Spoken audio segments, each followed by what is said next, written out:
Hey everybody, welcome back to the channel. It's been a long time since I did a video, been real busy. Just really had no time to get out here and make a video, but there's been a few things on my mind and I just wanted to talk about it today. Normally I wouldn't do a video like this, but I've had a few things to motivate me. I got a little bit of a list here. There's a certain YouTuber who likes to do lists, 7 things that shows you're stupid, 7 things that he just made up. And I got here in my notes,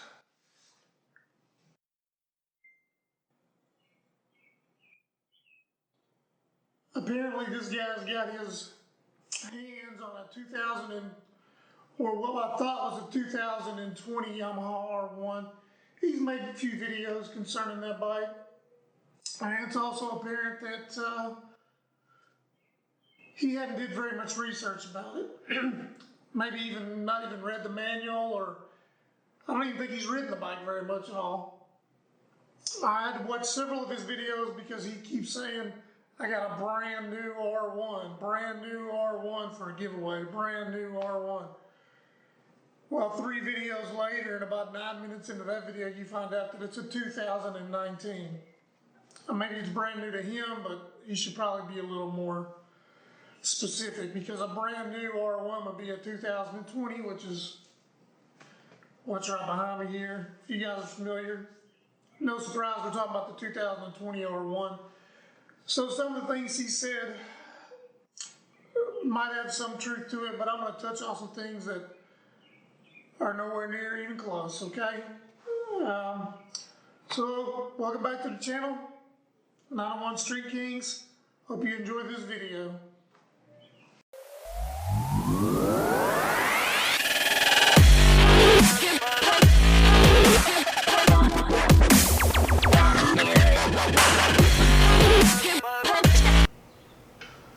Okay, so let me start out by saying I ain't trying to cut on anybody who makes YouTube videos. I'm not into that.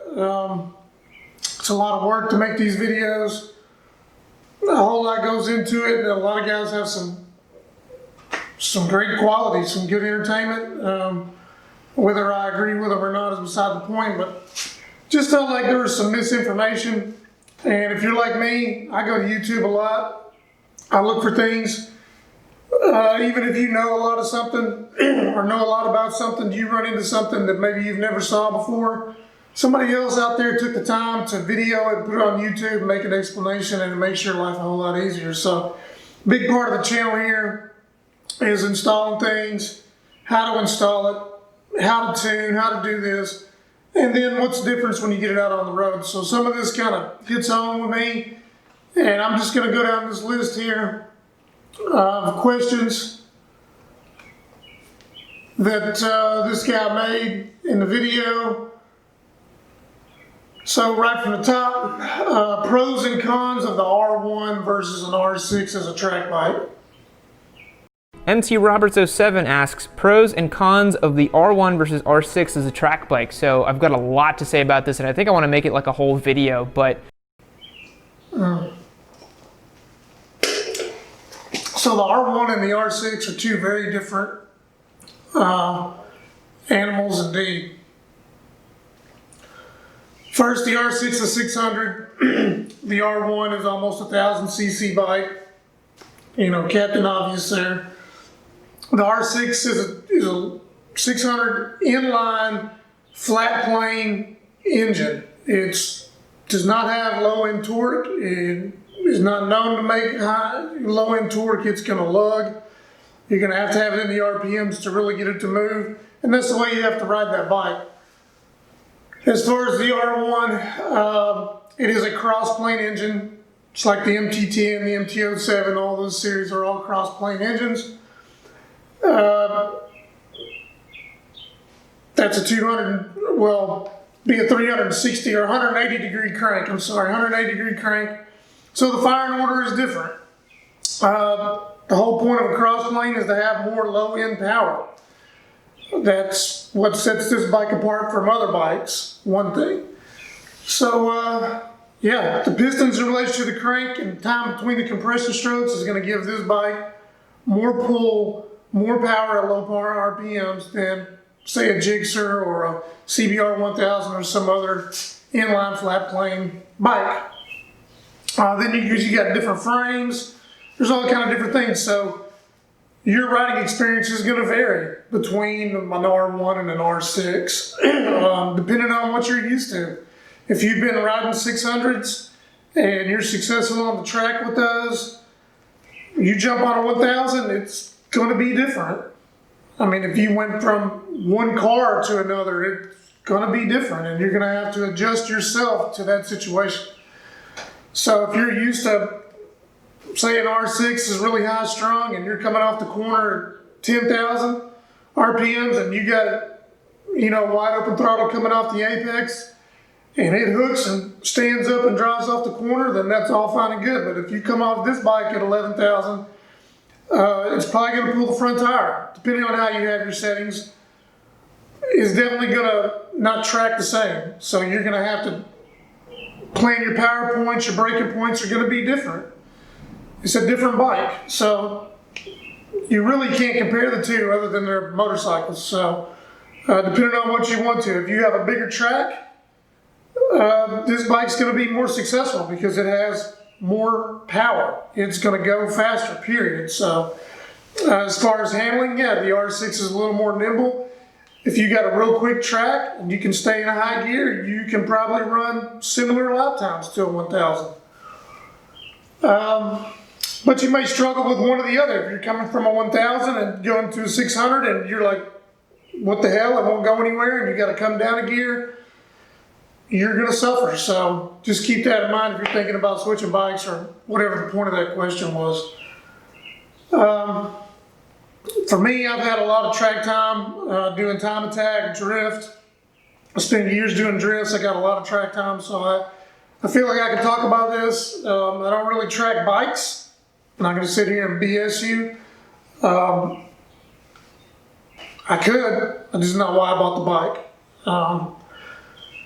Okay, so moving right along, next question. How does the engine feel under a load and under 6,000 RPMs? Calf Powered, what's up, dude? He asks, how does the engine feel when under load under 6,000 RPM? It lugs a little bit. Given that the engine makes all that power all at the top, you really feel it. It's actually super docile under 6,000 RPM. I mean, you put it in like B, C, or D mode, everything except A mode. A mode, no matter what rev, it's crazy. But B, C, and D modes under 6,000, you can pretty much wick the throttle, and it actually takes a while to like build power and really get. The answer he gave was, well, it lugs a bit. Bull. If you say so. Without going completely ham here, just let me explain what a cross-plane engine means and the difference between a cross-plane and a flat plane, and I think that's going to open your eyes to the fact that answer is malarkey. So like most American V8s until recently, the Mustang, the LS motors, the LT motors, the old 350s, 302s, those are all cross-plane motors. It's a 90-degree crank, and depending on the firing order, but one piston fires and then one on the opposite side of the crank fires, and you have a continuous steady state of power, and that makes American engines notoriously torquey. And honestly, it gives a lot of dudes, gals, people, some false sense of speed. I mean, does it make torque? Yeah, but is it fast? Probably not. Maybe. Who knows? Yeah, it depends on what you're doing with it. I drove rotaries for years, no torque. They suck. Rotaries destroyed my life. Ended up switching to a V8 after I drove a couple of LS motors, and never looked back. Would never own another rotary ever for anything. Sucks. And in the drift world, naturally aspirated or a supercharger, something you got instantaneous power, so you can make it very flickable. So very desirable. European cars, Asian cars, not necessarily all Asian cars, but we'll say like supercars, Ferraris, Lamborghinis. A like that. Those are flat plane motors. That's why they sound the way they do. They're very high revving, and it'll make big power, but it's not going to make torque down low. You're going to have to put some spin on that thing, some RPM in it before you can really enjoy it. So without going into this bike particularly, because this is a 270-degree crank, as Yamaha calls it, they're doing a couple of things, timing the crank for the exhaust stroke and all that, but essentially it's a cross-plane motor, and the fact that you have less time between your combustion cycles hitting the crank, clearly it's going to make more torque and it's not going to lug by comparison to whatever other motorcycle that you're riding. I got some video here of me riding this thing, slow speeds, going through different gears, and we'll just demonstrate. I don't need to say much else if I demonstrate. So next he goes on to talk about A, B, C, D, E, F, G, the alphabet modes and all that, and how A mode, it rips in every gear, and oh my God, I'm gonna die and crap myself. Factory stock, the modes are set up, A being the high power mode, B. If it's not the same, then it's one level below. I got a picture of the manual, so just in case I misspeak, I don't want to be disputed. And he did mention it in a different video, but then in a later video, it's like, well, I don't know. You just can't be bothered to pass on accurate information. But the modes, you can set B mode, C mode, D mode, whatever mode. I believe it has 5. It's got 4 modes, A, B, C, D. You can set the power to 1. That's going to be 100% power. You can do that in any mode. You can change the traction control, the slide control, the lift control, electronic brake management, the regular cornering ABS. You can change all those settings and manipulate it however you want for every mode. And it keeps the default setting, it has a box around it, so when you look at it, you say, okay, C mode, power was default to 3, and slide control was 4, and lift control was whatever, so you can reset it if you want to. But for me, I run A mode and B mode full power. I take lift control off on A mode. That's when I want to pop wheelies, or if I feel like I don't care if the front tire gets up a little bit, I'm horsing around, I'll play with that. But I generally keep it in B mode. I got lift control on 2, and I can't remember all my settings off the top of my head, but just from riding it, that's what's working best for me right now. So yeah, you can configure it stock. Yeah, B mode, C mode. I don't even know why you would want to ride it in those modes. One time I went to C mode in the rain, and it's kind of pointless. I mean, you can just not give it as much throttle. It's not hard. But anyway, that's just me personally. Maybe some of y'all would enjoy that if you're new to riding, or you're young, or whatever, or you got a crappy tire. It's going to limit the power going to that wheel, keep you upright. So for me, I just like the ABS and the brake settings, and basically the lift control. Because when I'm going around the track, or I'm hitting a corner and I'm coming off hard, riding with your friends, if you watch one of my other videos, I can't keep the front wheel down. I since made suspension settings. Definitely going to be your friend. That's the first thing you need to do.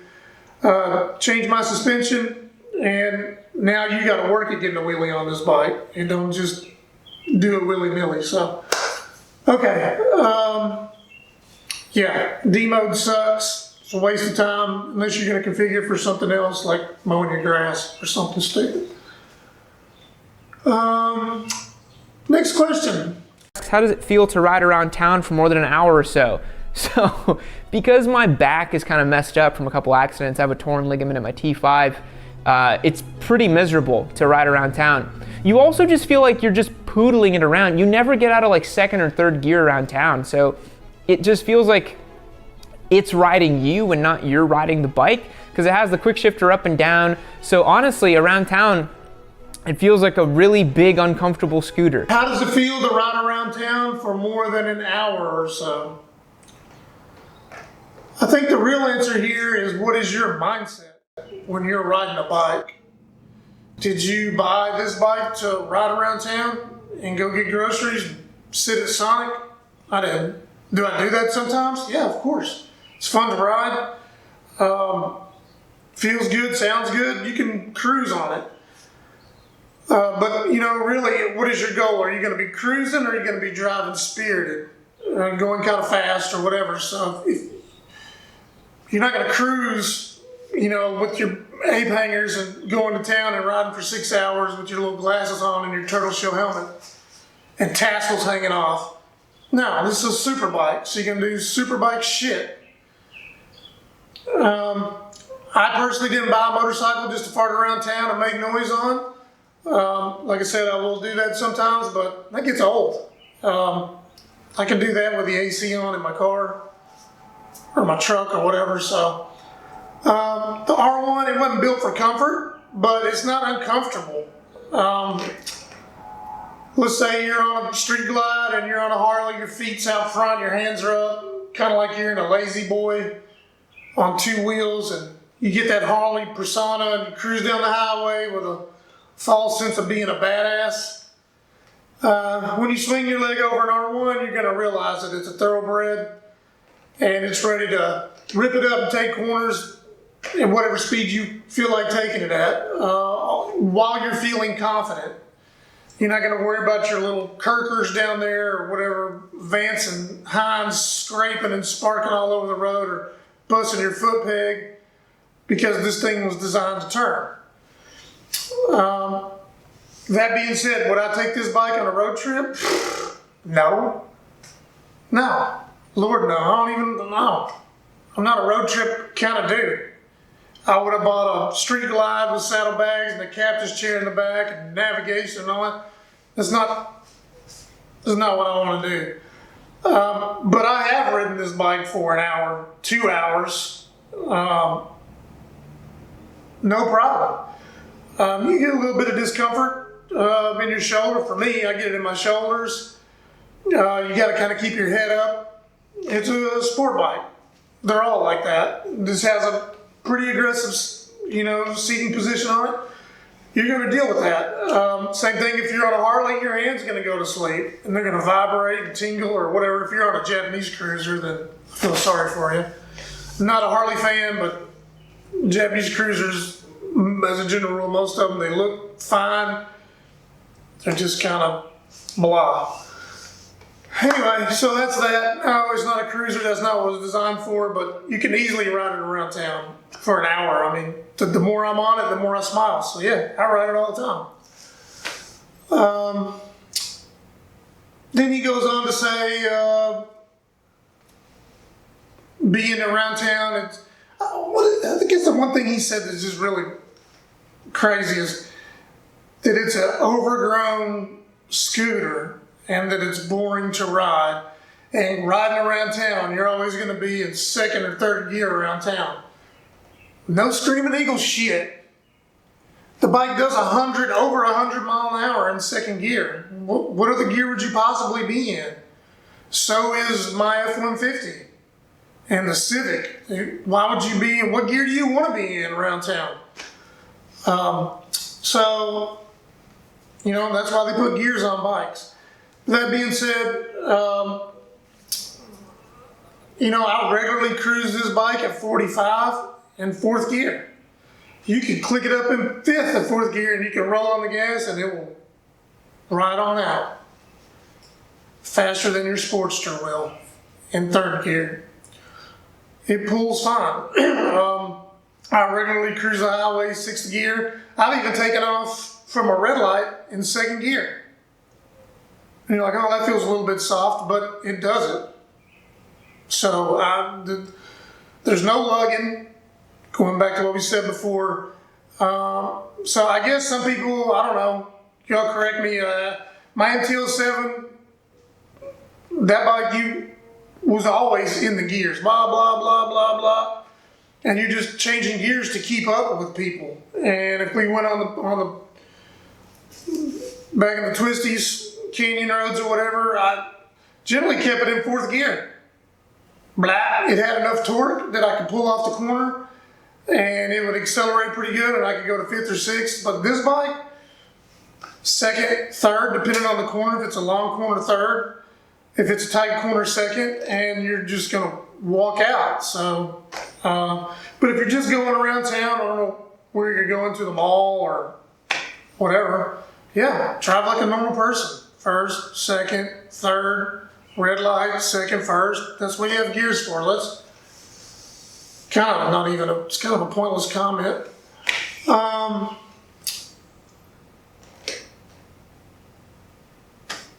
Yeah, that's what he said. A big poodling around. I don't know what that means, but a big uncomfortable scooter. Maybe you had it in D mode, because that ain't a scooter. And some wise individual on the next question said, is it a dank nooner machine? Wow. I had to slow that down, by the way. Dank nooner. Kind of like stank pooter. Asks, is it a dank nooner machine? Yeah. First gear in A mode with anything more than 30% throttle, that front wheel is lifting. It just comes up. I don't know if this motorcycle has wheelie control. I'm pretty sure it does. But no, there's much more to this bike than riding a wheelie. Get a FZ07 or something else if you want to do that. I mean, if you want to ride wheelies on that, that's nothing wrong with it. It's not really a wheelie bike. And if it's wheeling all the time, your suspension's jacked. Might want to rethink it. Oh yes, I'm forgetting what I'm talking about here. 30% throttle, and the wheel comes up. No, I don't think so. Will it wheelie? Oh yeah, it will. You can clutch it at 80 mile an hour and it'll come up on the tire. And you can ride it. I mean, it'll do it. This bike will do anything you ask of it, really. Except for stoppies. It's got ABS. It ain't gonna like to do a stoppie, but I'm sure there's a way you could do it. But anyway, yeah, wheelies are fun, but that's not what this bike's about. It's kind of like crop dusting with a Learjet. You know, it's just not what it's there for. Dude even said he wasn't sure if it had wheelie control. It absolutely has wheelie control. 3 levels, 4 off, 1, 2, and 3. Okay, next question. How touchy are the controls? Brake, throttle, and clutch. Brakes incredibly touchy?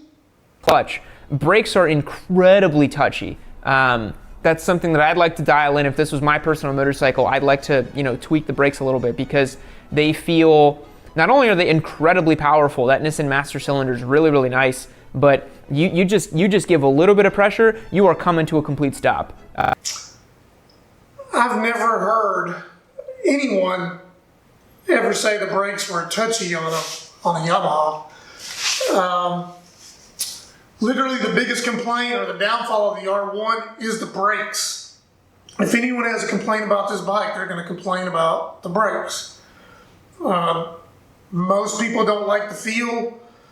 They say it needs more brake, so on and so forth. But as far as being touchy or grabby, nope, not even remotely so. Maybe the 19's different. I don't know, but they got the same brakes, so I'm pretty sure it's not. As far as the brakes being kind of weak, I'd have to agree with that. They're perfectly adequate. I've had to do some emergency stops, and I've also kind of tested it out, and it will certainly stop the bike. I mean, those rotors are massive. I think the biggest complaint is, and this is going to be pretty much a personal preferences, but they do require a pretty deep squeeze on the lever. I think a lot of, and this is just my speculation, okay, because I can only talk for myself, but people think when they grab that front brake or either one of the brakes, I use my rear brake a lot, trail braking in the corners, but you grab that front brake, they want to feel it bite. And I think that gives them a sense of safety, or like, okay, my brakes are working, and oh, okay, now I've slowed down. And this bike doesn't do that. It's actually, I think, it's probably set up for racing more to that aspect than like a street bike would be, because you have depth to the brakes. I do think it could be a little more aggressive, and it would be better. There's a little bit to be desired there, and I'm probably going to change the pads just to see what difference it makes. But the brakes are adequate, but you have different levels. So if you're just sitting around town, you just pull it, it slows the bike down, and you can feel it. And the more you squeeze it, the more it sets the bike down. Going back to cars, if any of y'all drive Nissans, if you come from a model, or you come from any other make, literally, and then you hop in a Nissan and you hit the brake pedal, it's going to nose over. Nissans have the grabbiest, twitchiest brakes ever. Is that a bad thing? I don't know. I don't have a problem with Nissan brakes, but just that initial pedal with your foot on it, you have a little bit of muscle memory, and it's going to dive on you. And you're like, oh, okay. So, again, that kind of goes to personal preference. And I do wish this bike had a little more bite. But as far as being twitchy, no, negative. It's extremely smooth. It's very predictable. And you would be hard pressed to not be able to stop or slow down for a corner or do whatever you need to do on this bike. So, the throttle. This is one difference. His thing is a 19, and the 19s have a cable that goes down to the potentiometer on, or the butterflies, or the 20 is 100% electronic. People also said the MT-07 or the FZ-07 has a twitchy throttle, and it does somewhat, but so maybe I'm a little biased here. This is just my opinion. So that bike was, when it was off, it went off hard. It had a lot of engine braking, and it came on pretty quick. But even that being said, I still put a R6 throttle tube on it to give me a bigger cam, to get, because you had to like literally roll your wrist to the floor to come back up to get full throttle, and it was just terrible coming off the corner. You can't get smooth throttle off a corner. I think, yeah, this bike too is a little bit long. If you ask me, they could have shortened it 1/4 of an inch and it would be perfect. So my knuckles are parallel, they're flat, I got good control on the levers, and I can roll it back and I'm full throttle. I mean, because I can manipulate my body to get the throttle that I want, but it is certainly not jerky. Maybe the older ones were. Don't have enough information to speak on that, but this bike is smooth. So I wrote a little thing here, and it doesn't really apply, but just to drive home my point about the 2020 Cycle World, they went to that big thing that everybody went to for the new Yamahas, and after they did several 20-minute track sessions, they said, quote, "The new cableless throttle eliminates the overly sensitive initial throttle response of the outgoing model." So somebody agrees with it being twitchy. Most significant in the most aggressive power mode, A. In fact, Yamaha's initial power delivery and corner exiting abilities are best described as uncannily quick and controlled, now ushered by a recalibrated traction control system, slide control system, and lift control system. So whatever problems the 19 had, if you get it tuned, you can get FTECU or whatever for a 19, you can get them tuned anywhere. A lot of that is with the engine brake management. And I might be wrong because I'm not that familiar with the 19s, but this one you can adjust 3 levels of engine brake management. And that's where a lot of it comes from, is it's nosing over and then you hit it and it comes right to life. You can turn the engine brake management down on this, which is awesome. So whatever, that's a little different, but I wanted to point out that if you're looking at a 20, you won't have an issue with that. The clutch, it's a cable clutch. It's some old technology. A lot of Hondas and different bikes don't use a cable clutch. I'm a little surprised that Yamaha's still using the cable clutch. I'm okay with it, but I think they're cutting a corner on cost with that. Okay, next question. Does it make any sense to ride on the street? So where the hell are you going to ride it? Really? I mean, it makes perfect sense to ride on the street. This is a super bike, so I would equate this bike with something like an Aventador or a Murcielago, only faster. How many of those cars do you ever even see on a track? Most people on those cars don't even drive them. And when they do, it's kind of a laugh. Same with bikes though. You find super bikes, R1s, Gixxers or whatever with low mileage because people really never take the time to learn how to ride. And they bought it because their boyfriend had it. And now the boyfriend don't have one and he don't want it either. So anyway. But it's basically a super bike. You can totally ride it on the street. It has good street manners. As we said before from the previous questions, it's fine. You can ease off the clutch and not give it any gas and it will ride out very smooth, control. Not an issue. The mirrors aren't even that bad. This thing has good mirrors. Best mirrors I've ever had on a bike. I mean, it's a motorcycle, so they suck. Dude in the video said you can't do anything on this thing, and some slow and sloppy bike that he has, 600 or whatever it is, I don't remember, is more fun in the corners. You know, well, some kids think that Lincoln Logs are more fun. I don't know. This bike's fun, and it's way more fun than something slower. The only reason it wouldn't be more fun is if you're scared of it. Give yourself some time to grow into it. To each his own, I guess. But for me and other well-qualified adults, having a fast, precise bike allows you to do many, many things. And it keeps a smile on my face. And I think the last question we got here is, how much is your insurance?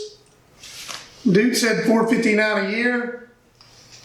You getting ripped off.